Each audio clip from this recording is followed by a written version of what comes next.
Sempat tak pedulikan haters, Young Lex dibuat berang saat anaknya ikut dibully. Sang rapper ancam penjarakan haters.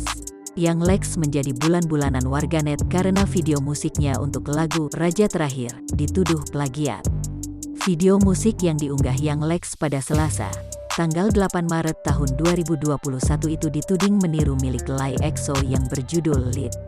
Lewat kanal YouTube-nya, Young Lex meminta maaf dan menegaskan bahwa ia hanya bekerja sama dengan agensi.